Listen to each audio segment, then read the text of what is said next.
أعوذ بالله من الشيطان الرجيم بسم الله الرحمن الرحيم الحمد لله الذي لا يبلغ مدحته القائلون ولا يحصي نعماءه العادون ولا يؤدي حقه المجتهدون الذي ليس لصفته حد محدود ولا نعت موجود ولا وقت معدود ولا أجل ممدود فطر الخلائق بقدرته ونشر الرياح برحمته الصلاة والسلام على الرسول المسدد المصطفى العمجد المحمود الأحمد سيدنا ومولانا ومولى الكونين جد الحسن والحسين معاني والقاسم محمد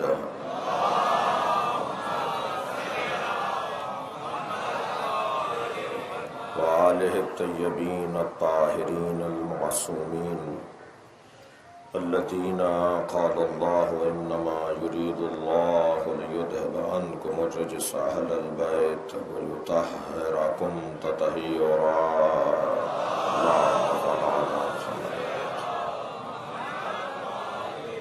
ولعنة الله على أعدائهم أجمعين من يوم عداوتهم إلى قيام يوم الدين أما بعد قال الحكيم في قرآن الكريم بسم الله الرحمن الرحيم فمن حاجك فيه من بعد ما جاءك من العلم فقل تعالوا ندعو أبناءنا وأبناءكم ونساءنا ونساءكم وأنفسنا وأنفسكم ثم نبتحل ونجعل لعنة الله على الكاذبين صلوات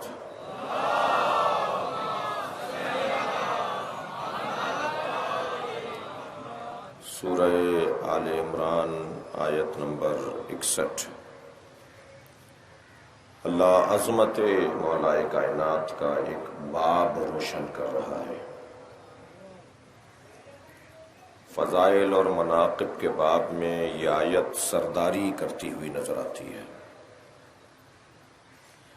فمن حاجک فیہ من بعد ما جاءک من العلم، اے میرے حبیب حجت دلیل آ جانے کے بعد بھی اگر کوئی بحث مباحثہ کرے، کٹ حجتی اور الجھنیں ڈالے، تسلیم نہ کرے، تو ان سے کہہ دو کہ ہم اپنے بیٹوں کو لاتے ہیں، تم اپنے بیٹوں کو لاؤ، ہم اپنی بیٹیوں کو لاتے ہیں، تم اپنی بیٹیوں کو لاؤ، ہم اپنے جیسوں کو لاتے ہیں، تم اپنے جیسوں کو لاؤ، ثم نبتہل، اور اس کے بعد مباہلہ کریں گے، اللہ سے کہیں گے کہ جھوٹا جو بھی ہو اس پر عذاب آ جائے۔ نبی کی صداقت پر، یعنی یہ آیت جہاں جناب زہرا کی عظمت پر ہے، جہاں حسن حسین علیہم السلام کی فضیلت پر ہے، جہاں مولا کائنات کی عظمت کی آیت ہے، وہاں یہ گواہی ہے نبی کی نبوت کی۔ ہم لے آتے ہیں اپنے خاندان کو، اور پھر جو بھی سچا ہوگا وہ سچا ہوگا، اور جو جھوٹا ہوگا اس پر اللہ کی لعنت ہوگی۔ بہت ہی دو اور دو چار کی بات ہے، انتہائی مبارک اور محترم مجمع میرے ساتھ ہے، ایک جملہ کہہ کے آگے بڑھوں گا۔ جس کے ساتھ اللہ ہو پھر اس کے ساتھ کوئی بھی نہ ہو وہی رہتا ہے۔ یہ کتنا واضح پیغام کہ ہم میدان مباہلہ میں اللہ سے کہیں گے جو جھوٹا ہے اس میں لعنت کر دے۔ اطمینان قلب مصطفیٰ خود دلیل نبوت مصطفیٰ ہے۔ جانتے ہیں کہ میں نبی ہوں، اور وہ تو جانتے ہیں کہ وہ نبی ہیں، جو گواہ بن کر آیا ہے اس کی عظمت کتنی ہے۔ دیکھیے اللہ نے سورہ مبارکہ رات کی 47ویں آیت ذرا لے لیجئے کچھ دیر کے لیے. میں تمہیدی بیان سے گزر رہا ہوں. مجھے آج 8 محرم کو مولا کی شجاعت اور بہادری پر کچھ دیر غور کرنا ہے. علی کے میدان میں اترنا، علی کا تلوار چلانا. صلوات پڑھیں ذرا محمد و آل محمد.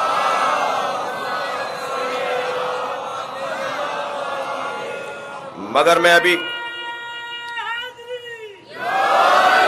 تمہیدی بیان سے گزر رہا ہوں اور مومنین بے کثرت میرے داہنے اور بائیں ہاتھ سے جو دروازے ہیں اس سے بہت کثرت سے تشریف فرما ہو رہے ہیں. کچھ موسم بھی غیر یقینی سی کیفیت میں بعض لوگوں کو رکھتا ہے، بعض لوگ تو ہر حال میں یقین میں ہے.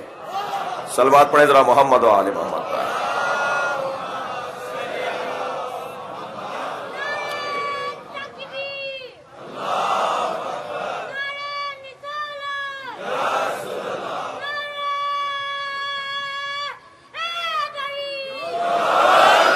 پروردگار عالم نے سورہ مبارکہ رات کی اس 47ویں آیت میں ان لوگوں کو جواب دینے کے لیے کہ جنہوں نے کہا کہ آپ بھیجے ہوئے رسول نہیں ہیں، یعنی نبی کی نبوت کا انکار کرنے والوں کو جو دلیل دی ہے نا کہ یہ میرا مصطفیٰ نبی ہے، اس کے اوپر جو دلیل دی ہے اس میں ارشاد فرمایا وَيَقُولُ الَّذِينَ كَفَرُوا لَسْتَ مُرْسَلًا.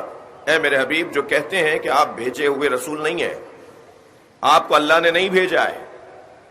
اچھا اللہ کو مانتے تھے مگر رسول کو نہیں مان رہے، تبھی کہہ رہے ہیں آپ بھیجے ہوئے نہیں ہیں. بھیجے ہوئے ہو، بھیجا ہوا ہونا مان لیں گے تو مان لیں گے، ثابت ہو جائے گا تو مان لیں گے. اللہ کو مانتے ہیں، رسول اللہ کی رسالت کا انکار کر رہے ہیں، تو اللہ انہیں کیا کہہ رہا ہے؟ کافر کہہ رہا ہے. وَيَقُولُ الَّذِينَ كَفَرُوا لَسْتَ مُرْسَلًا. جنہوں نے کفر اختیار کیا وہ کہتے ہیں کہ آپ بھیجے ہوئے رسول نہیں ہیں، بھیجا ہوا مانیں گے، یہ اللہ کو مانتے ہیں. یہ بس یہی فرق ہے شیطان میں اور مسلمان میں. شیطان اللہ کو مانتا ہے مگر رسول اللہ کو نہیں مانتا، اور مسلمان کہتے اسے ہیں جو اللہ کے ساتھ رسول اللہ کو بھی مانتا ہو. اب اس بیان کے اوپر اللہ نے اے میرے حبیب ان سے کہہ دو کہ جو تمہارا انکار کر رہے ہیں، کہہ رہے ہیں آپ بھیجے ہوئے نہیں ہیں، کہہ دو کفا باللہ شہیدن بینی و بینکم ومن عندہ علم الکتاب. اللہ میری رسالت پر گواہی کے لیے کافی ہے. کیوں بھائی اللہ کافی ہے؟ اس لیے کہ اللہ نے رسول بنایا ہے. دینے والے سے بڑھ کر اور کون کہے گا بھائی میں نے دیا ہے؟ ساری دنیا انکار کرتی رہے، لینے والا اور دینے والا یہی کہہ رہے تھے نا کہ آپ بھیجے ہوئے رسول ہوتے تو مان لیتے. تو جس کی طرف سے یہ بھیجے گئے ہیں، جس کے بارے میں تم یہ سوچ رہے ہو کہ اگر یہ بھیجے ہوئے ہوتے تو مان لیتے، تو وہی کہہ رہا ہے نا کہ میں نے دی ہے رسالت انہیں. تو دینے والا تو کہہ رہا ہے کہ میں نے رسالت دی ہے، اور وہ گواہ بننا اس کا سمجھ میں آتا ہے. یہ دوسرا وجود کون ہے کہ جو نبی کی نبوت پہ گواہ ہے؟ دقت چاہوں گا عزیزان گرامی. ارشاد ہوا کفا باللہ شہیدن بینی و بینکم، میرے اور تمہارے درمیان گواہی کے لیے اللہ کافی ہے. ومن عندہ علم الکتاب، اور وہ کہ جس کے پاس مکمل کتاب کا علم ہے. یہ کون ہے کہ جس کے پاس مکمل کتاب کا علم بھی ہے اور وہ اس بنیاد پر اللہ کے نبی کی نبوت پر گواہ ہے؟ دلائل اور بحث تو بڑی حسین ہے، یہ وادی بڑی لطیف ہے، مگر صرف ایک جملہ کہہ کر میں اپنے مضمون کی طرف پلٹوں گا. اللہ نے، جملہ محسوس کیجئے گا، اللہ نے اپنے نبی کو نبوت دی تو گواہ کہلایا، اور علی نے نبوت لیتے ہوئے مصطفیٰ کو دیکھا.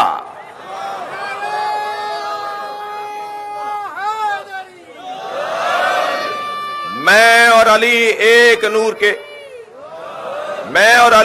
نور سے بنائے گئے دو وجود ہیں. یہ حدیث تو سب نے سنی ہے مگر پوری نہیں سنی، یا پوری بیان نہیں ہوتی زیادہ تر.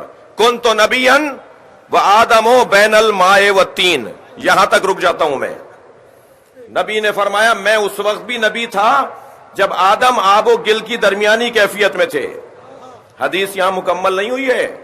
ارشاد ہوا کنت نبیا و آدم بین الماء والطین، میں اس وقت بھی نبی تھا جب آدم آب و گل کی درمیانی کیفیت میں تھے. وعلیا ولیا و آدم بین الماء والطین، اور علی اس وقت بھی ولی تھا جب ابھی آدم کا وجود ہی نہیں تھا.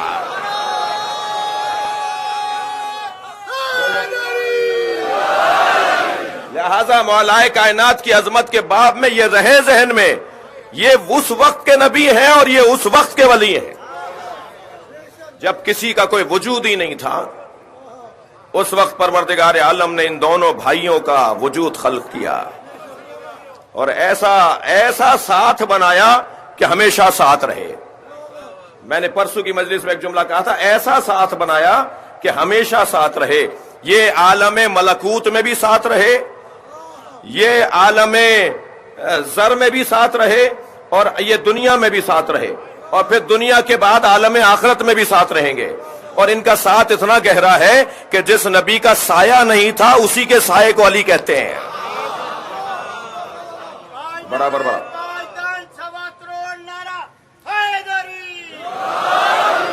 تمام تر عظمتیں اور فضیلتیں بے نام پنجتن اللہ نے اس آیت میں قرار دی.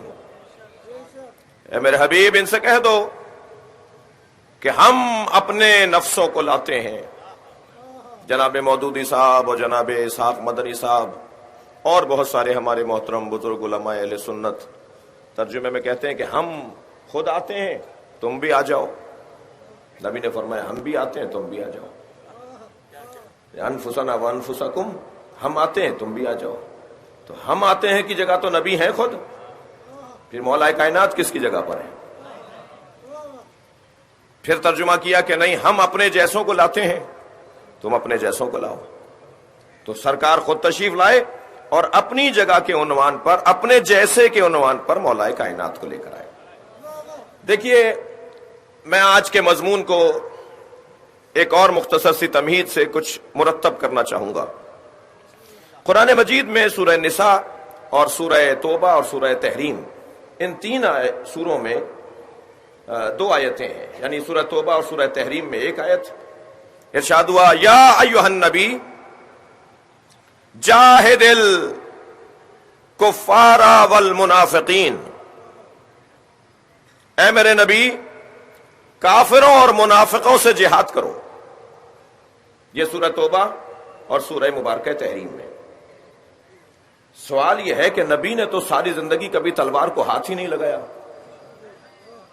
اور حکم پیغمبر نبی کو اللہ کا حکم یہ ہے کہ کافروں اور منافقوں سے جہاد کرو.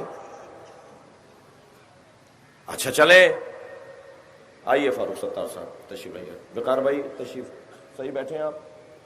ایک صلوات اور ہدیہ کریں، ایک نبی کی ذات پر صلوات.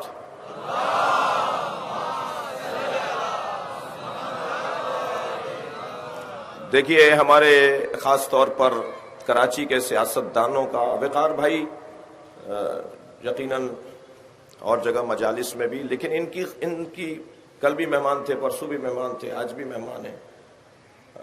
آپ جو مثبت پہلو ان کی شرکت کا ہے، یہ یقیناً سیاست اور حاضری اور ملاقات اور خیر سگالی اور محبت تو اپنی جگہ ہے، لیکن خوبی ان سیاستدانوں کی، کراچی والوں کی یہ ہے کہ یہ مصائب کے اختتام پر اور مجلس کے اختتام پر نہیں آتے، بلکہ مجلس کے آغاز میں آتے ہیں تاکہ پوری مجلس سنیں. تو ہمارا مطلب ہی یہ ہے کہ انہیں کچھ سنائیں. صلوات پڑھ لیں ذرا محمد و آل محمد پر. اچھا سب مل کر صلوات نہیں پڑھ رہے.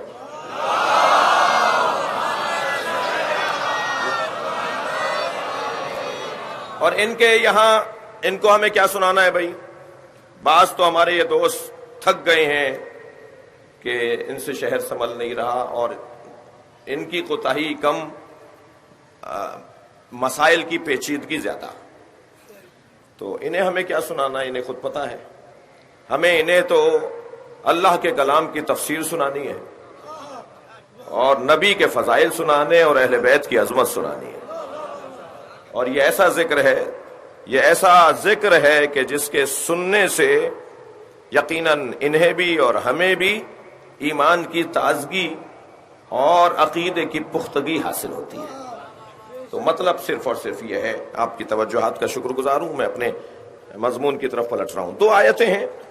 ایک آیت تو یہ ہے کہ قرآن مجید میں نبی کے جہاد سے متعلق آج ہمارا مضمون مولا کائنات کے فضائل بیان کرتے ہوئے کوشش کر رہے ہیں، اگرچہ ہمیں پتہ ہے کہ ہم حق تو ادا نہیں کر سکتے، لیکن شجاعت مولا کائنات پہ تھوڑا سا غور کرنا چاہ رہا ہوں۔ قرآن مجید سورہ مبارکہ تحریم و توبہ کے اندر اللہ نے اپنے حبیب سے کہا یا ایھا النبی جاہد الکفار والمنافقین، اے میرے نبی کافروں اور منافقوں سے جہاد کرو۔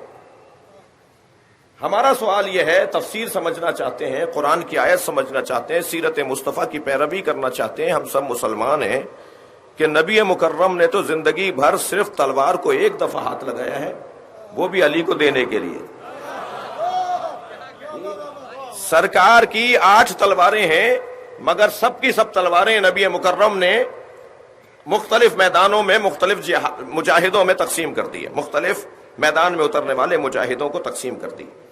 وہ ہیں نبی کی تلواریں، مگر نبی نے جس کو دی وہ اس میدان کا گویا فاتح بن کر لوٹتا تھا، اور کثرت سے جس نے میدان میں تلوار چلائی، 2 رائے 2 باتیں، کوئی بحث کوئی مباحثہ نہیں ہے، وہ مولا علی کی ذات ہے، جس کے بارے میں جناب ابن مسعود فرماتے ہیں کہ میں نے اکثر نبی سے یہ کہتے ہوئے سنا کہ اللہ نے علی کے ہاتھوں سے مسلمانوں کو عظمت عطا کی ہے۔ تو جو علی کا ہاتھ ہے جس میں تلوار اور وہ نبی کی دی ہوئی تلوار، اس کی عظمت کا بیان ہے کہ جب اللہ نے اپنے حبیب سے کہا کہ کافروں اور منافقوں سے جہاد کرو، تو سرکار نے تو جہاد نہیں کیا، یعنی سرکار نے تو تلوار نہیں اٹھائی۔ یہ کیا عظمت مولا کائنات کا باب نہیں ہے کہ اللہ نے حکم دیا تھا مصطفیٰ کو، پورا کر رہے ہیں علی، اس لیے کہ نفس مصطفیٰ ہے۔ اگر کوئی بڑھ کر کہہ دے کہ صاحب حکم ہونے ہیں، عمل یہ کیسے کریں گے، تو جواب یہ آئے گا تم نے قرآن مجید میں نہیں پڑھا کہ اللہ نے علی کو نفس رسول قرار دیا ہے، نبی جیسا وجود اگر کوئی ہے۔ بھئی اگر آپ آمادہ ہیں تو میں تو ایک منزل اور آگے جانا چاہتا ہوں۔ علی اس وجود بابرکت کو کہا جاتا ہے جو نفس رسول ہی نہیں ہے، نفس اللہ بھی ہے۔ شب ہجرت نبی کے بستر پہ سو کر جس نے اپنا نفس اللہ کے حوالے کر دیا ہو اور اللہ سے مرضیوں کو خرید لیا ہو، وَمِنَ النَّاسِ مَن يَشْرِي نَفْسَهُ ابْتِغَاءَ، صلوات پڑھیں گے محمد و آلہ۔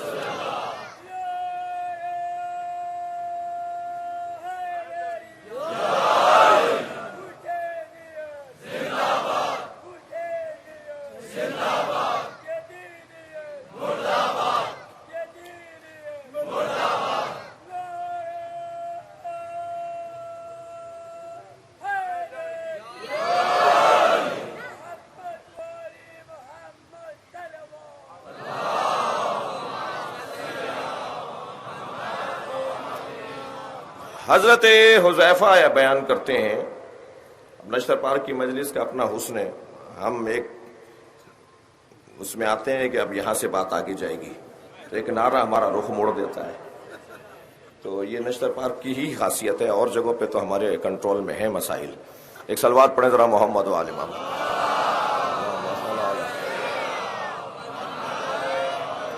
حضرت حذیفہ بیان کرتے ہیں کہ میں حضرت ابوبکر کے ساتھ بیٹھا ہوا تھا، مجمع میں ایک شخص کھڑا ہو گیا، دقت چاہوں گا، اور اس نے آواز دے کر کہا کہ میں بنی مخزوم کا رہنے والا ہوں، بہت مسافت طے کر کے آیا ہوں، سرکار کا ایک دفعہ وہاں سے گزر ہوا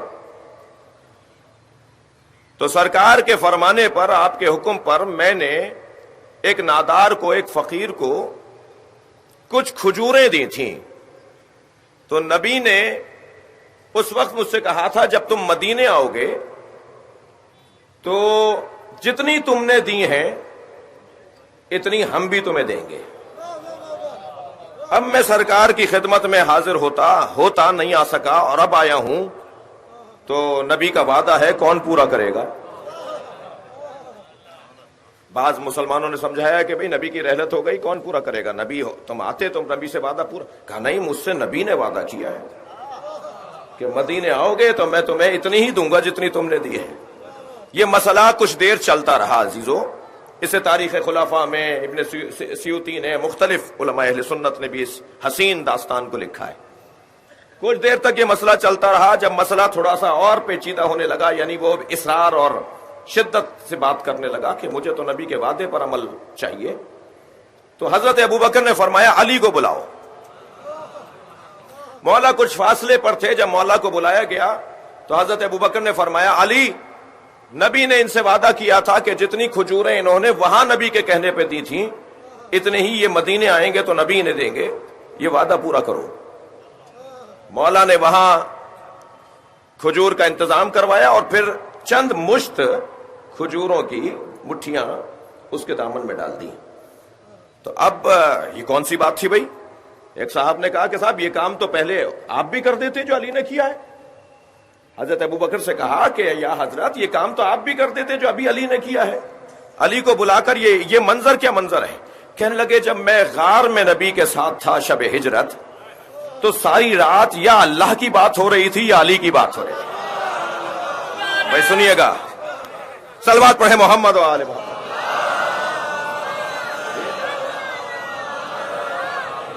یا مجھے نبی نے اس رات علی کے فضائل میں ایک بات کہی تھی، اس وقت جب اس نے یہ مطالبہ کیا تو وہ بات مجھے یاد آ گئی. اور وہ بات یہ ہے کہ نبی نے فرمایا اللہ اکبر، فرمایا علی کے ہاتھ کی گرفت میرے ہاتھ کے برابر ہے. صلوات پڑھیں گے محمد و آل محمد.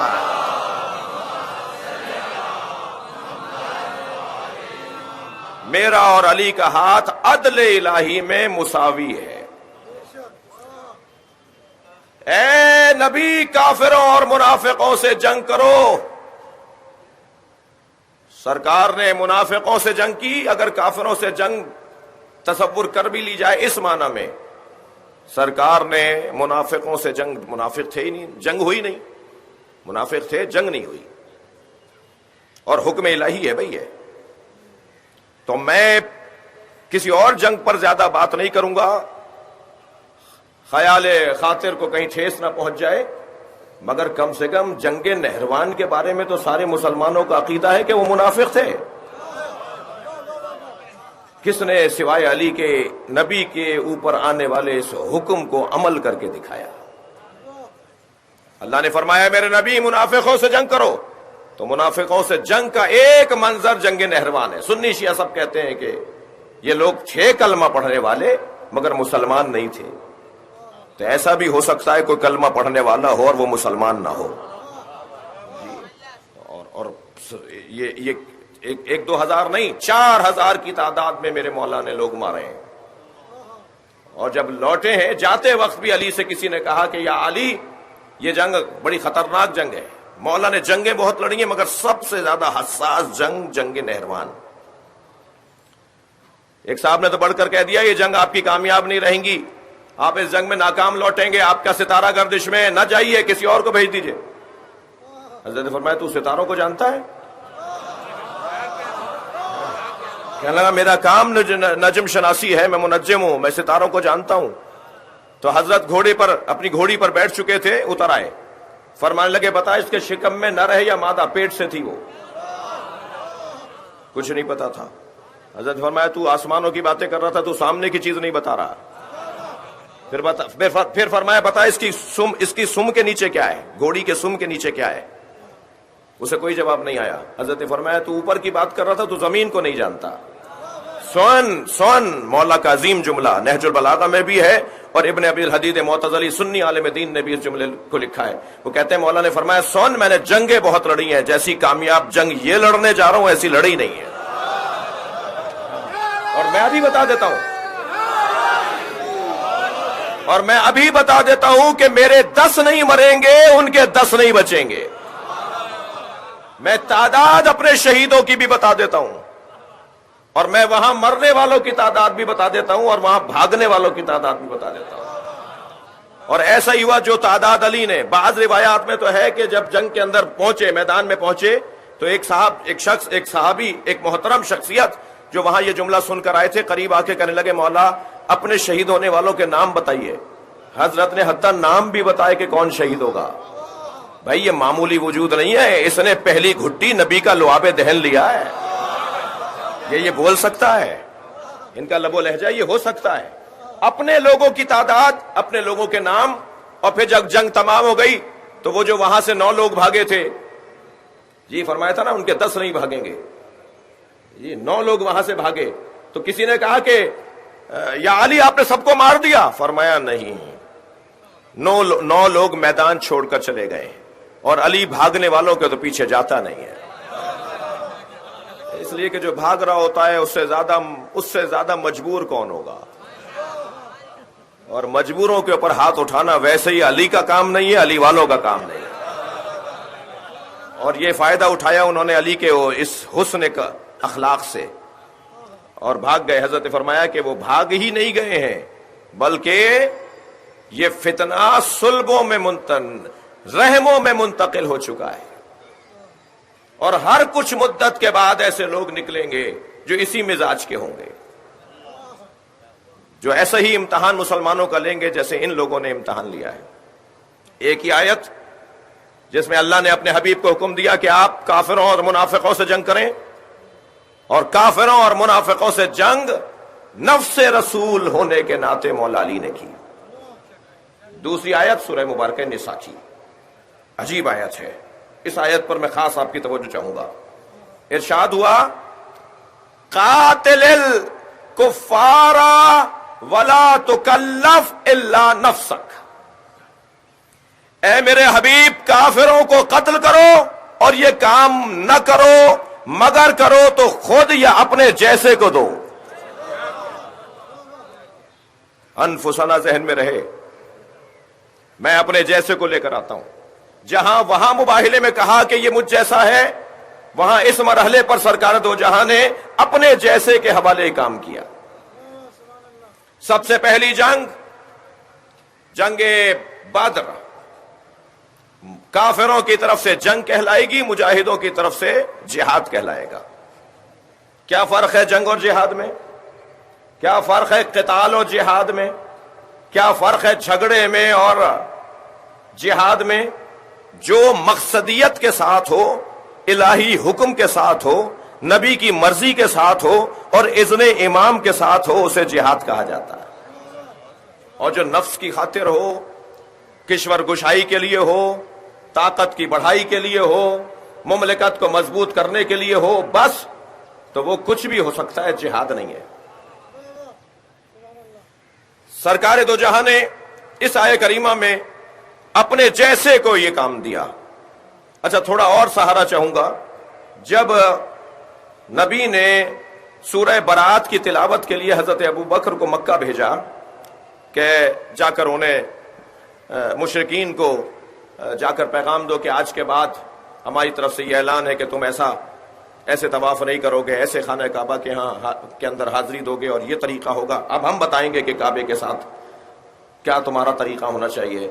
اور مشرکوں کے لیے، مکے کے مشرکوں کے لیے پورا سورہ نازل ہوا، سورہ برات، سورہ مشرکین، سورہ برات، تو حضرت ابوبکر کو روانہ کیا۔ ابھی حضرت ابوبکر، حضرت عبداللہ ابن مسعود فرماتے ہیں جب امیر شام نے، معاویہ ابن ابی سفیان نے ان سے کہا کہ سب علی کو میرے کہنے پہ کچھ نہ کچھ بول دیتے ہیں، میں نے آپ کو کتنی دفعہ کہا کہ کچھ تو کہیے علی کے خلاف، تو کہنے لگے میں مر جاؤں گا مگر علی کے خلاف نہیں بول سکتا، اور سنو اے حاکم شام، میں تمہاری محفل چھوڑ سکتا ہوں مگر علی کے خلاف بول نہیں سکتا۔ تو انہوں نے کہا آج مجھے ذرا بتا دو تم کیوں نہیں بولتے ہو علی کے خلاف۔ اچھا یہ باتیں بہت کلیئر ہیں، میں کسی الجھن میں نہیں جانا چاہ رہا، لیکن بہت ہی روشن بات ہے کہ اس باپ اور اس بیٹے کا اہل بیت کے ساتھ جو رویہ تھا وہ سب پر روشن ہے، کتابیں بھری ہوئی ہیں، اور بہت ہی آرام سے جو کام میں سینہ چوڑا کر کے بول سکتا ہوں وہ یہ بات ہے، تو اس میں کوئی دو رائے نہیں ہے۔ تو حضرت عبداللہ ابن مسعود نے سے کہنے لگا کہ آخر تم کیوں نہیں بولتے، میں تمہیں اتنی دفعہ کہہ چکا ہوں کہ، تو کہنے لگے کہ میں نے علی کے چند ایسے فضائل دیکھے ہیں اپنی آنکھوں سے، علی کی چند ایسی عظمتیں دیکھی ہیں کہ مجھے عمر نوح کے برابر عمر دے کر پوری زمین کا حاکم بنا دیا جائے، میں حکومت چھوڑ دوں گا اگر یہ فضیلت مجھے مل جائے۔ اس نے کہا بھائی بتاؤ، تو 4 فضیلتیں حضرت عبداللہ ابن مسعود نے بیان کی مولا علی کی، ان میں سے ایک یہ فضیلت جو بیان کرنے جا رہا ہوں، میرے مضمون میں جو بات ہے۔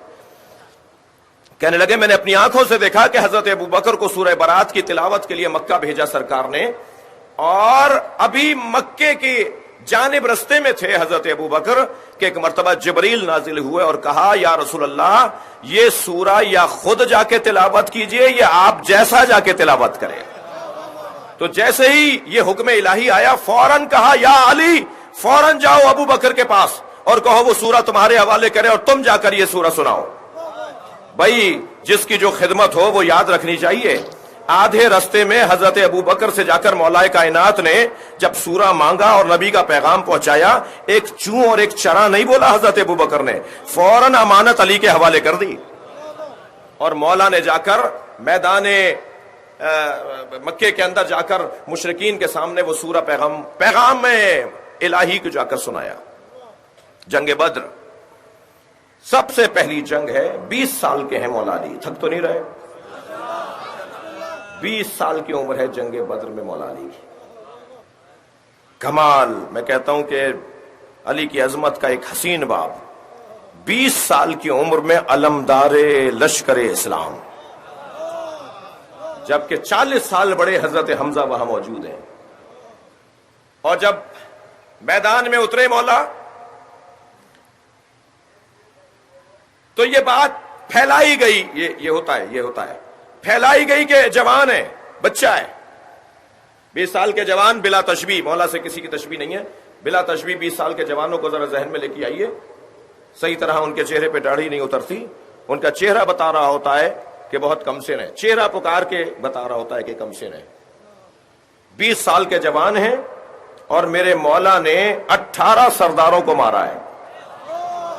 اچھا، یہ بات پھیلائی گئی مشرکوں کے درمیان اور مسلمانوں کے درمیان کہ یہ تو بہت نوجوان ہیں، ان سے تو سینئر موجود ہیں، ان سے تو بڑے موجود ہیں۔ اچھا، یہ والا قصہ صرف نبی کے بعد ہی نہیں دہرایا گیا ہے۔ تو مولا نے جب میدان میں اترے تو ایک رجس میں 2 مصرے مولا کے میں آپ کو ہدیہ کر رہا ہوں۔ جب میدان بدر میں مولا کائنات اترے ہیں جہاد کرنے کے لیے تو رجس پڑھتے ہوئے 2 جملے مولا کے، 2 مصرے مولا کے فرماتے ہیں حدیث و اللہ اکبر بازلو آمین حدیث و سنی، خوب پھیلا رہے ہو کہ میں کم سن ہوں۔ صلوات پڑھے ذرا محمد و آل محمد۔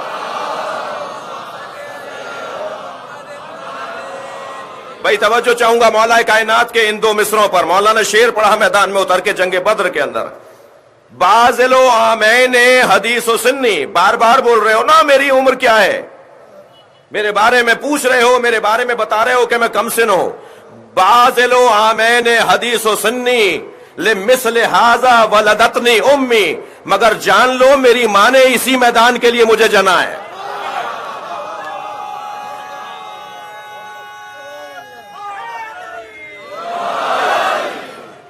اور وہاں میدان بدر کے اندر ایک نوفل ابن خویلہ نامی سردار لایا گیا۔ اچھا، یہ بات آج ہی نہیں بلکہ یہ مزاج پرانا ہے کہ کرائے کے لوگوں کو لایا جائے۔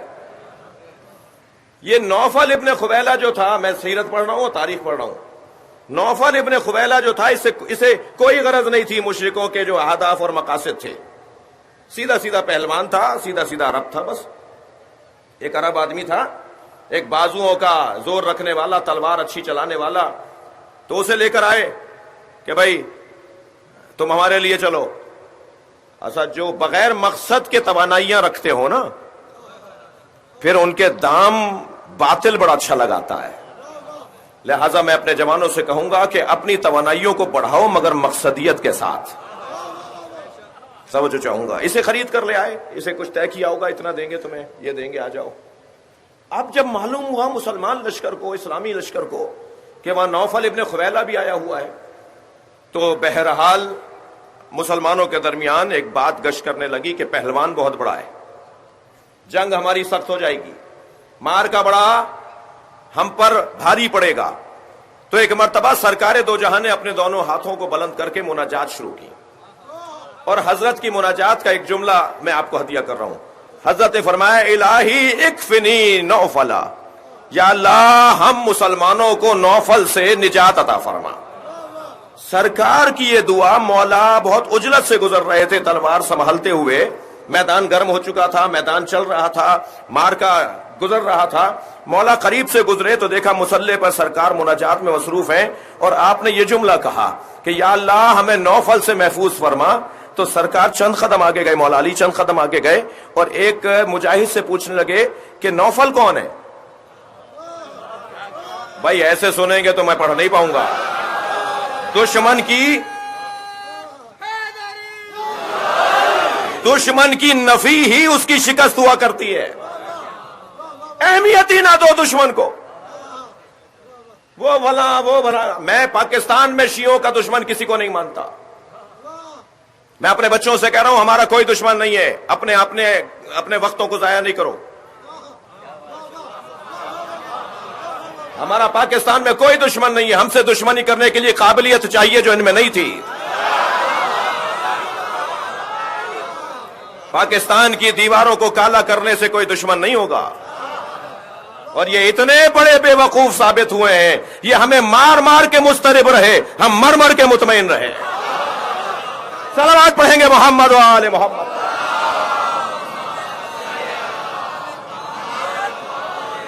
بھائی یہ تاریخی واقعات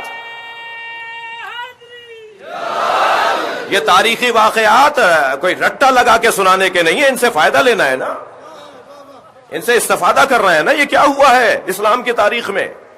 یہ میدان جہاد ہی نہیں ہے، میدان اخلاق علی بھی ہے، میدان سیاست علی بھی ہے. فرمایا نوفل کون ہے؟ یہی مار دیا نوفل کو. اہمیت نہ دے کر میرے مولا کائنات نے، میرے مولا علی نے وہیں دم گھوڑ دیا اس کا. یہ ہے کون نوفل؟ تو ایک نے کہا علی تم نہیں جانتے نوفل کون ہے؟ کہ وہ فلاں قبیلے کا ایک بہادر، وہ غلط آ گیا ہے. بھائی جملہ سنے مولا کائنات کا. مولا نے اس سے کہا جی، مولا نے فرمایا وہ غلط آ گیا ہے. اور یہ کہہ کر مولا اس طرف چلے گئے جہاں میدان گرم ہے. میدان چلتا رہا، جنگ چلتی رہی، جہاد بڑھتا رہا. یہاں سے بھی شہادتیں ہوتی رہیں، وہاں سے بھی مرنے والوں کی تعداد آتی رہی. کچھ دیر کے بعد سرکار نے اپنے اصحاب میں سے کچھ سے پوچھا من لہو علم بنوفل، کسی کو نوفل کے بارے میں خبر ہے؟ تو مولا دور کھڑے تھے، سرکار کی آواز مولا کی کان تک پہنچی تو وہیں سے آواز دے کر کہا یا رسول اللہ میں نے اسی وقت مار دیا تھا جب آپ نے دعا کی تھی، میں مار کے آ گیا تھا. صلوات پڑھے مولا کی ذات پر. جنگ بدر، اب جنگ بدر میں 18 سرداروں کو علی نے مارا. اچھا یاد رہے کہ ان سرداروں میں ایک ماموں ہے، ایک تایا ہے، ایک چاچا ہے یزید کا. ہاں تبھی تو اس نے دربار شام میں کہا تھا کہ لیت اشیاخ ببدر، کاش میرے بدر کے بزرگ زندہ ہوتے تو میں ان سے کہتا کہ دیکھو میں نے علی سے بدلہ لے لیا. جی یہ ایک داستان علیحدہ. جی اب آ گئی جنگ احد. میں نے ترک کیا جنگ بدر کی، مولا کی کیا کیا حسین منظر ہیں جنگ بدر میں. صرف 2-3 مثالیں میں نے آپ کو دے دی ہیں. جنگ احد آ گئی.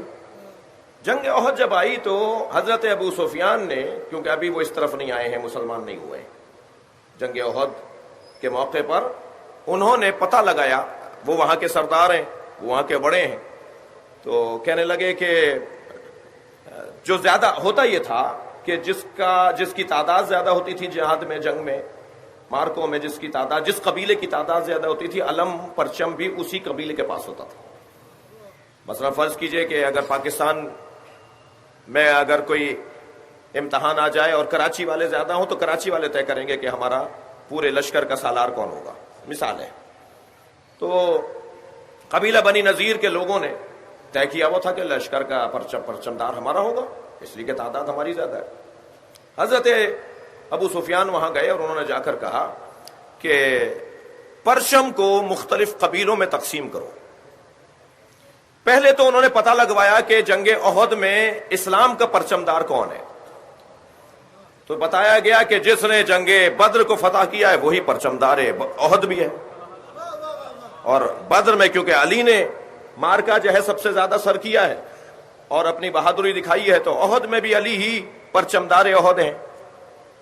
تو انہوں نے وہاں قبائل کو جمع کیا، سرداروں کو جمع کیا اور کہا کہ پرچم ایک قبیلے کے پاس نہ رہے، بلکہ ظاہراً کوئی 18 19 20 قبیلے تھے.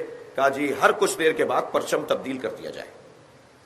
تو علی بن ابی طالب ہر قبیلے سے دشمنی نہیں لیں گے، دشمنی مول نہیں لیں گے ہر قبیلے سے، اور بہت مشکل پڑ جائے گا علی کے لیے کہ وہ ہر قبیلے کا ایک سردار مار دیں. اور علی کا طریقہ یہ ہے، اب کون کہہ رہا ہے؟ حضرت ابو سفیان کہہ رہے ہیں میں نے بدر میں علی کا طریقہ یہ دیکھا ہے کہ علی میدان میں سرداروں کو مارتے ہیں تاکہ جنگ جلدی ٹھنڈی پڑ جائے. مجمع کو نہیں مارتے، عوام کو نہیں مارتے، ڈھونڈتے ہیں کہ بڑا کون ہے ان میں سے تاکہ معاملہ جلدی ختم ہو جائے. اب یہ کمال تو وہ ہے نا کہ بات وہ کرے جو دشمن ہو. جی بات وہ کرے. تو کہنے لگے جی مختلف سرداروں کو یہ پرچم دے دیا جائے. وہ نہیں مانے، بنی نذیر کو لوگ نہیں مانے. انہوں نے کہا نہیں، پرچم ہمارے پاس ہی رہے گا. اور جنگ احد میں مولا نے جب بنی نذیر کے پرچمدار کو قتل کیا تب وہ مجبور ہوئے کہ پرچم کسی اور کے حوالے کرو. اور اب مسئلہ پیچیدہ ہو گیا. جس کے ہاتھ میں پرچم ہوتا تھا پہلے اس کی جان خطرے میں پڑتی تھی. اور اس طرح جنگ احد کا منظر بنا، یہاں تک کہ جو نبی نے چوٹی پر پہاڑی کی ٹیلے پر اور پہاڑی پر چوٹی پر کھڑا کیا تھا 50 مجاہدوں کو، جب انہوں نے جنگ احد، اب مولا نے اور اصحاب رسول نے جنگ تو فتح کر لی، مولا کی سالاری سرداری پرچمداری علمداری میں جنگ تو فتح ہو گئی. تو وہ اوپر سے دیکھ رہے ہیں کہ پورے میدان میں مال اٹھایا جا رہا ہے. اچھا مال اٹھا کر سب لے کے نہیں جاتے تھے اپنے خیموں میں، وہ ایک جگہ جمع ہوتا تھا اور پھر سرکار دو جہاں طے کرتے تھے کہ جس کی جتنی زحمت تھی اتنا ہی اس کو دے دیا جائے. جی یہاں بھی کمال علی بڑا عجیب ہے. ہر معرکے میں سب سے قیمتی چیز علی کو ملی اور مدینہ گھر پہنچنے سے پہلے فقیروں میں بٹ جاتی تھی. یہ بھی مولا کا ایک انداز تھا. تو جب وہاں منظر بدلا، وہ لوگ اتر کے نیچے آ گئے اور مال اٹھانے لگے اور پھر وہ جاتا وہ لشکر پلٹ کر آ گیا. تو اس وقت مولا کائنات اور 12 اور افراد، مجموعی طور پر 13 اصحاب ہیں جن کے نام بھی ہیں، جو میدان میں ڈٹے رہے. وہاں کتنے افراد ہیں؟ 1000 سے زیادہ لوگ ہیں. دشمن کے 1000 سے زیادہ لوگ، یہاں 13 لوگ. کتنی سخت ہو گئی یہ جنگ؟ جی مشکل جنگ ہو گئی. یہ واحد جنگ ہے جس میں مولا علی علیہ السلام کو 80 زخم لگے. 80 زخم، بدن مبارک پر 80 جگہ چوٹیں لگی ہیں، مولا کو زخم لگے. اور یہ واحد جنگ ہے جس میں نبی کے 2 دانت شہید ہوئے ہیں. یہی وہ انہیں اتنا قریب آ گیا تھا دشمن، نبی تک پہنچ گیا تھا، نبی کو مارنے کے لیے اس نے ہاتھ اٹھا لیا تھا. یہ 13 اصحاب نے نبی کی جان بچائی. اور یہ وہی 2 دانت کا قصہ ہے جو حضرت اویس قرنی نے پھر پوری اپنی 32 پورا دانت پورا جبڑا توڑ لیا تھا. 2 کر کے توڑ لیے تھے کہ ہو سکتا ہے یہ دانت ٹوٹے ہوں، ہو سکتا ہے یہ دانت ٹوٹے ہوں. جی اب مولا کس انداز سے آواز لگا دی گئی، شیطان کی آواز میدان احد میں گونج گئی کہ محمد مارے گئے. تو جو رہے بچے تھے وہ بھی چلے گئے. کہ جب وہی مر گئے تو پھر قرآن کی آیت آئی کہ کیا میرا نبی رحلت کر جائے گا تو تم میرے نبی کا دین چھوڑ کر چلے جاؤ گے؟ انہیں تو جانا ہے جیسے پہلے والے نبی آئے تھے، یہ بھی چلے جائیں گے، مگر ان کا دین کیوں چھوڑ رہے ہو؟ ان کا نظریہ کیوں چھوڑ رہے ہو؟ جب جنگ ٹھنڈی پڑی اور وہ لوگ واپس گئے، ان 13 آدمیوں نے کیسے لڑا ہوگا اس کا بیان بڑا مشکل ہے. مگر جب مولا کائنات سے پوچھا نبی نے، یا علی جب سب بھاگ گئے تو تم کیوں نہیں گئے؟ تو مولا کا جملہ سنیے، بڑا تاریخی جملہ ہے، عظمت علی کا ایک باب ہے. فرمایا اکفر بعد الایمان، کیا میں ایمان کے بعد کافر ہو جاتا؟ جو نبی کو چھوڑ کر چلا جائے وہ مسلمان کیسے رہے گا؟ اللہ اکبر، بڑی مشکل بات ہے.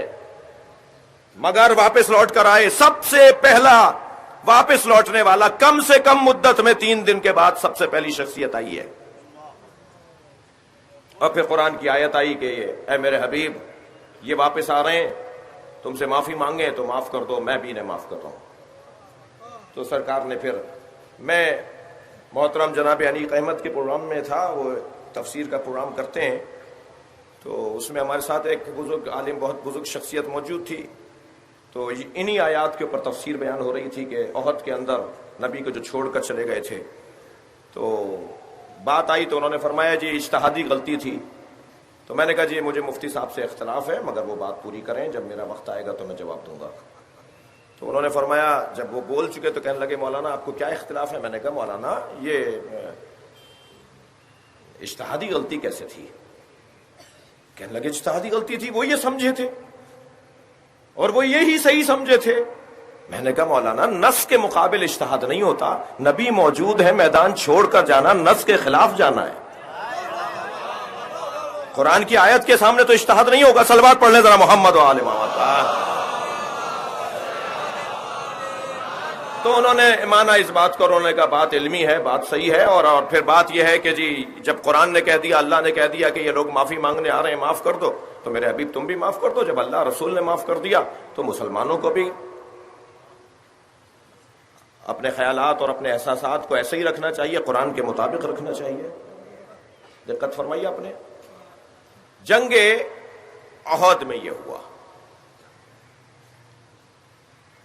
جنگ اب تیسری آ رہی ہے، جنگ خیبر.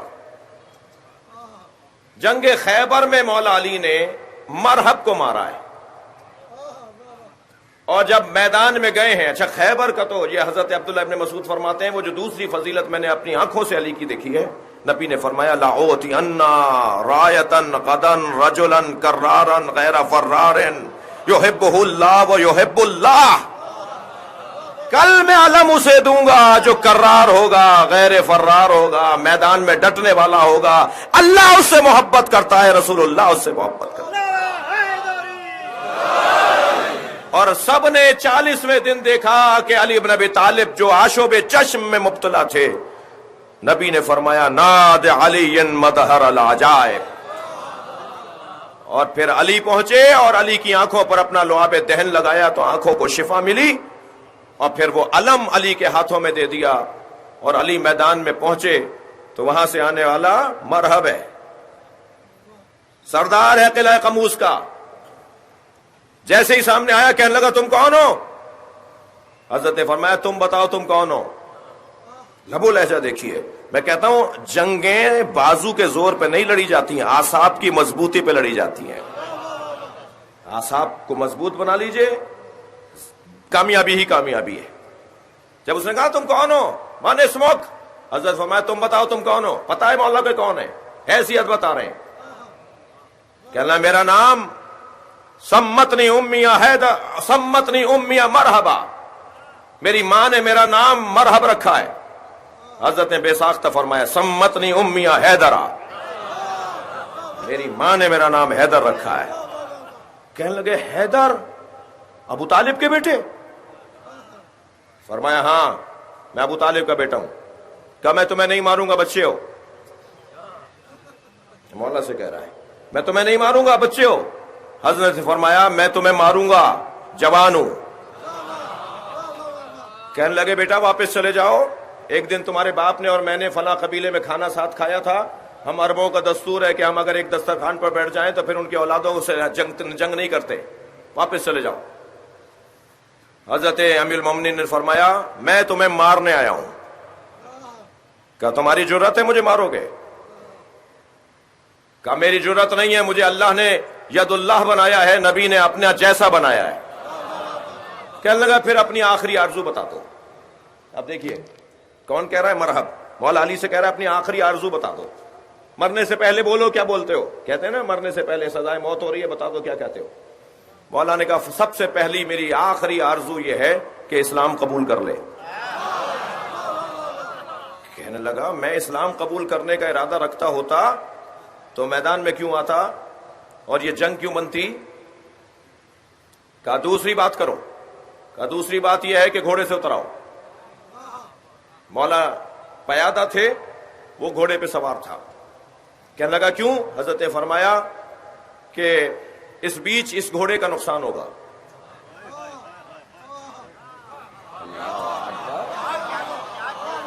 اللہ اکبر. ایک مرتبہ گھوڑے سے اترتے ہوئے اپنی تلوار کو ایسے گھما کر اس نے چاروں پیر گھوڑے کے کاٹ دیے، گھوڑے کے چاروں پیر کاٹ دیے مرحب نے۔ گھوڑا تڑپنے لگا، حضرت نے فرمایا تم نے ایک بے جان پر، ایک بے زبان پر بلا عذر زیادتی اور ظلم کیا ہے، اور اب سنو میں تمہارے مقابل ہوں۔ دوسرا وار تھا، وہاں سے پہلا وار ہوا، ادھر سے مولا نے ایک وار سے دفاع کیا، اور دوسرے وار پر مولا کائنات نے اس کے دونوں پیر کاٹ دیے، اور جب دونوں پیر اس کے گھٹنوں سے کٹے تو حضرت نے فرمایا یہ تو جواب تھا گھوڑے کا۔ صلوات پڑھے ذرا محمد و آل محمد۔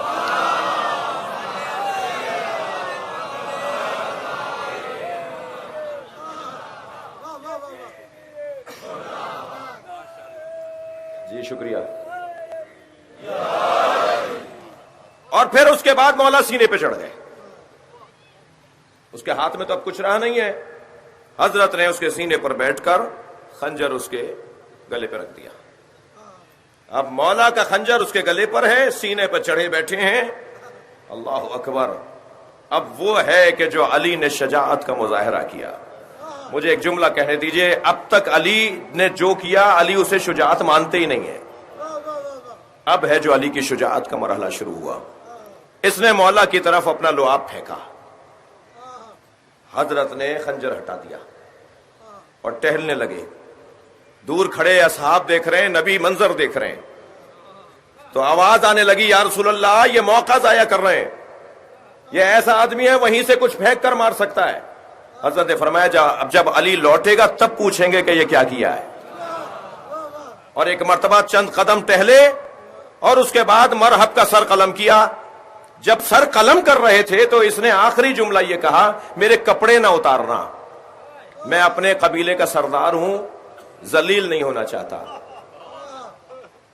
جی، اور جب اس کی بہن آئی تھی نا اس کے لاشے پر، تو لاشا دیکھ کر کہا میں اپنے بھائی پر نہیں روں گی، اس لیے کہ مارنے والا مرد تھا۔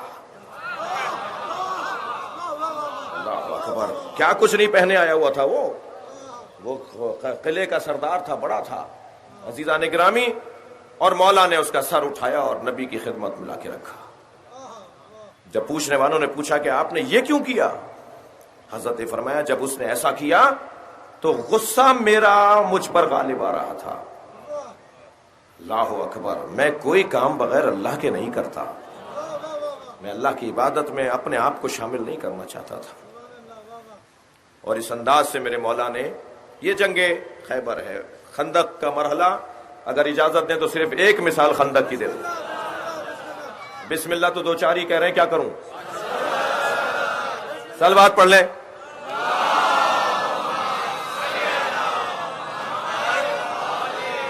اس سے بہتر اور بلند صلوات نبی کی ذات پر۔ جی اللہ اکبر، توجہ ہے آپ حضرات کی۔ جنگ خندق کا مرحلہ بھی بڑا عجیب و غریب ہے۔ یہاں عامر ابن عبد ود ہے، میرے مولا نے عامر ابن عبد ود کو جس انداز سے مارا ہے اس کا پیغام بھی بڑا عجیب ہے۔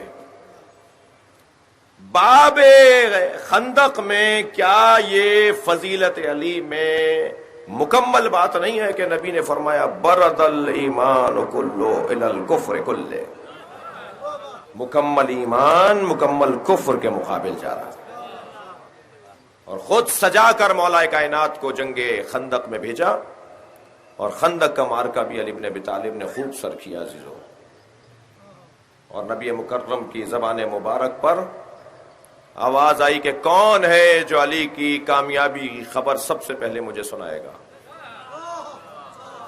اللہ اکبر، ادھر علی بن ابی طالب نے عمر کو مارا اور پلٹ رہے ہیں، ادھر برابر میں کھڑے ہوئے سلمان نے کہا یا رسول اللہ علی کی کامیابی مبارک ہو۔ بعد میں کسی نے پوچھا کہ آپ نے علی کو دیکھا نہیں تھا اور آپ نے نبی کو کامیابی کی خبر سنا دی؟ کہ مسلمانوں کی چہروں کی خوشی بتا رہی تھی علی کامیاب ہو گیا۔ علی کی کامیابی پورے عالم اسلام کے لیے خوشی کا سبب۔ اس علی نے بھائی دیکھیے ابھی صرف ایک اشارے تھے. اس علی نے جس نے شجاعت کے باب میں یہ مثالیں قائم کی ہیں، اس نے ایک شجاع بیٹا اللہ سے مانگا ہے، اور اس کی آرزو ہے کہ اللہ مجھے ایک شجاع بیٹا عطا کرے. اے بھائی عقیل، ایسا گھر بتاؤ جہاں میں شادی کروں جناب زہرا کی شہادت کے بعد، اللہ مجھے ایک شجاع بیٹا عطا کرے جو کربلا میں میرے حسین کے کام آئے. حضرت عقیل کیونکہ نسب شناس تھے، خاندانوں کے احوال سے زیادہ مشہور تھے اس شعبے کے اندر، اگرچہ مولا خود بھی جانتے تھے مگر ایکسپرٹ سے رجوع کرنا چاہیے، ماہر سے رابطہ رکھنا چاہیے. وہ علی کا پیغام حضرت عقیل نے فرمایا، بھائی قبیلہ بنی کلاب میں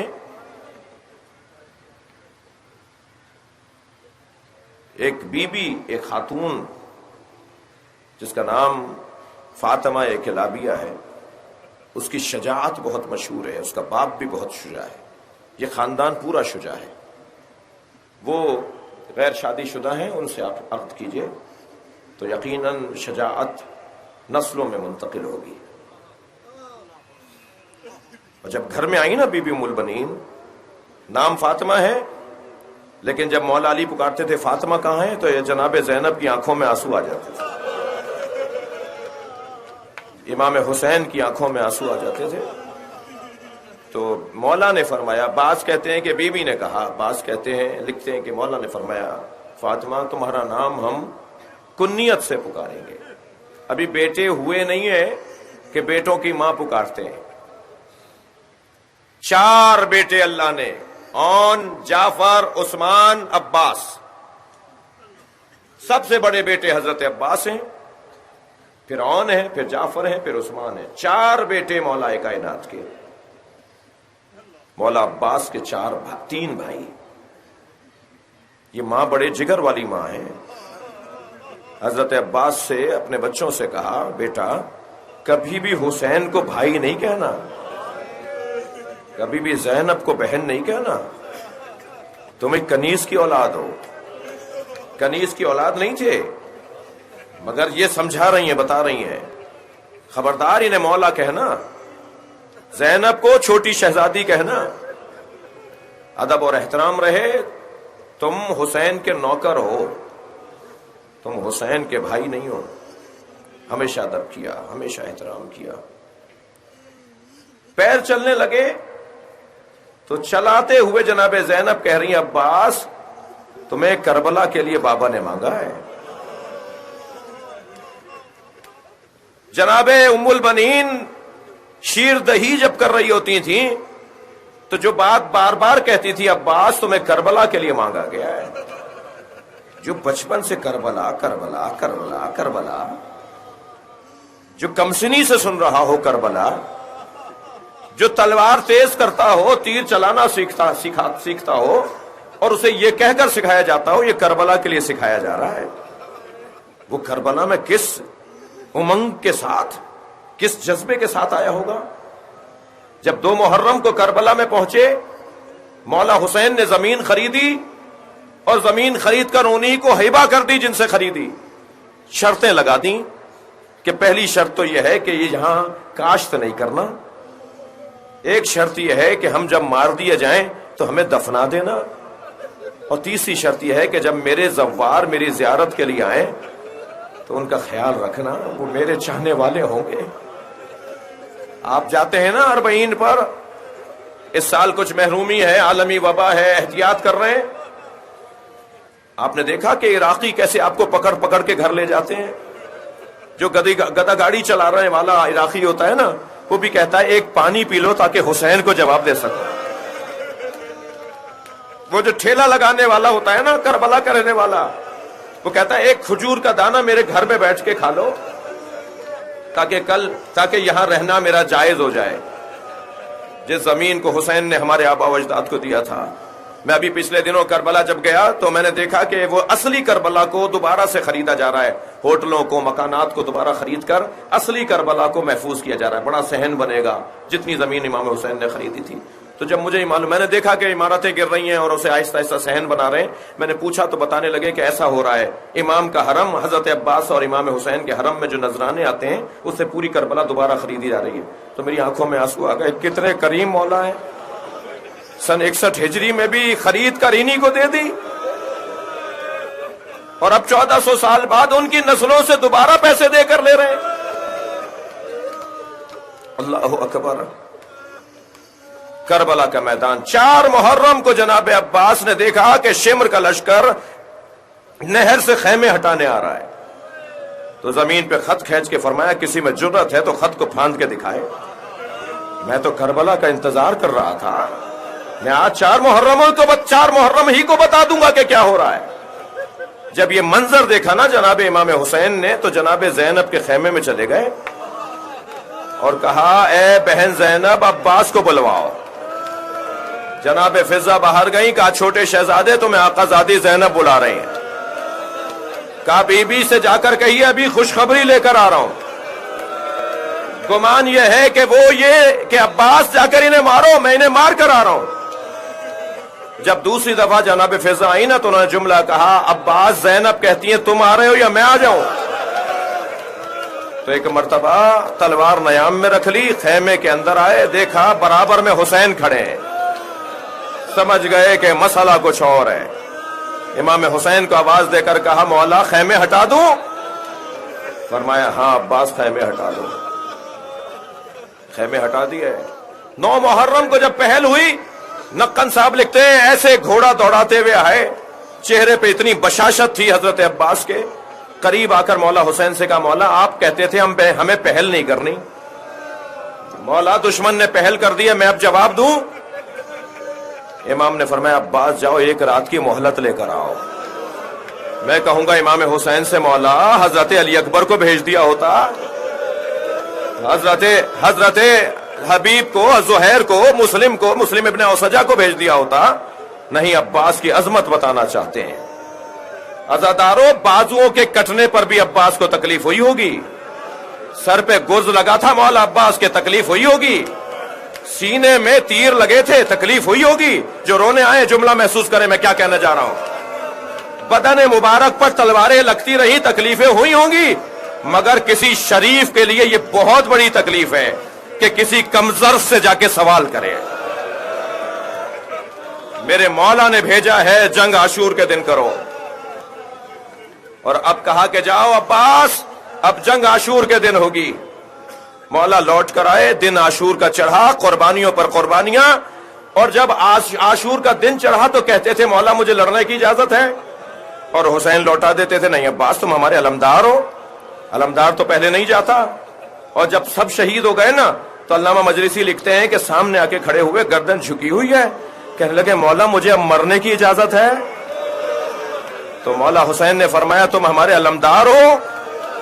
تو یمیناً و یسارا، دائیں بائیں دیکھ کر کہا مولا وہ لشکر کہاں رہا، اب تو مجھے جانے دیجئے۔ میرے مولا عباس سے ابھی بات ہو رہی ہے کہ سکینہ مشکیزہ لے کر آ گئے، بابا میرا بھائی علی اصغر مر جائے گا، چند گھونٹ پانی کا انتظام کروائیے۔ امام نے فوراً خالی مشکیزہ جناب عباس کو دیا، عباس جاؤ بچوں کے لیے پانی لے آؤ۔ اب بھی مولا حسین نے لڑنے کی اجازت نہیں دی۔ میرے مولا گئے ہیں نہر پر، مشکیزہ بھرا، چلو میں پانی لے کر سب کو دکھایا میں پی سکتا ہوں، مگر میرا مولا پیاسا ہے۔ مشکیزہ لے کر خیموں کی طرف آ رہے ہیں کہ ایک مرتبہ پسر سعد نے آواز دی اگر پانی خیمے میں چلا گیا تو یہ جنگ طویل ہو جائے گی، آج جنگ ختم نہیں ہوگی، پانی نہ جانے پائے۔ سنیں گے زدارو، ایک ظالم نے درخت کی اوٹ سے ایک وار کیا، مولا کا ایک بازو قلم ہو گیا، مولا نے ایک رجس پڑھا تم میرا دوسرا ہاتھ بھی کاٹ دو، میں پانی خیمے میں ضرور پہنچاؤں گا۔ سنیں گے زدارو، پھر آواز دی حرملا پانی خیمے میں نہ جانے پائے۔ جو تیر علی اصغر کے گلے پہ مارا تھا، جو تیر حسین کو گرانے کے لیے سینے پہ مارا تھا، وہی تیر عباس کے مشکیزے میں آ کے لگا۔ مشکیزے میں تیر کا لگنا تھا، پانی بہنا شروع ہوا، پانی کے ساتھ عباس کی آس بہنے لگی۔ گھوڑے کو آواز دے کر کہا گھوڑے میں اس قابل نہیں ہوں کہ سکینہ کو منہ دکھاؤں، مجھے واپس لے چل، خیمے کی طرف نہ جا۔ گھوڑا جیسے ہی مڑا نا سنیں گے آنکھ میں تیر آ کے لگا. اب میں رونے والوں سے پوچھوں جس کے ہاتھ ہی نہ ہو وہ تیر کیسے نکالے گا؟ کہ ایک مرتبہ جھکے ہیں کہ گھٹنوں کے درمیان میں پھل لے کر جو رونے آئے ہیں آوازوں کو آزاد کریں گے. آج 8 محرم ہے. عزاداروں دونوں گھٹنوں کے درمیان تیروں کا پھل لے کے نکالنا چاہتے تھے کہ سر پر ایک گرز آ کر لگا اور زمین پر گرتے ہوئے کہا مولا میرا سلام آخر. حسین عباس کے لاشے پر پہنچے, سر آغوش میں لیا, مولا آخری آرزو ہے پوری کر دیجئے. کہ عباس کیا آرزو ہے؟ مولا چہرے کی زیارت کرنا چاہتا ہوں. کہ عباس کیا چیز مانے ہیں؟ کہ مولا آنکھ میں تیر لگا ہوا ہے, دوسری آنکھ میں خون آ گیا ہے. مولا حسین نے اپنی ابا کے دامن سے آنکھوں کا خون صاف کیا, آنکھ کا خون صاف کیا, چہرے کی زیارت کی. بس آخری جملہ کہہ رہا ہوں, جب مولا عباس نے حسین کا چہرہ دیکھ لیا تو حسین مولا نے کہا میری بھی ایک آرزو پوری کر دو. ساری زندگی بھائی نہ کہا, مولا کہتے رہے, آج بھائی کہہ دو. یہاں عباس نے بھائی کہا, وہاں روح پرواز کر گئے. انا للہ وَإِنَّا إِلَيْهِ رَاجِعُونَ. رضا بقضائه وتسلیما.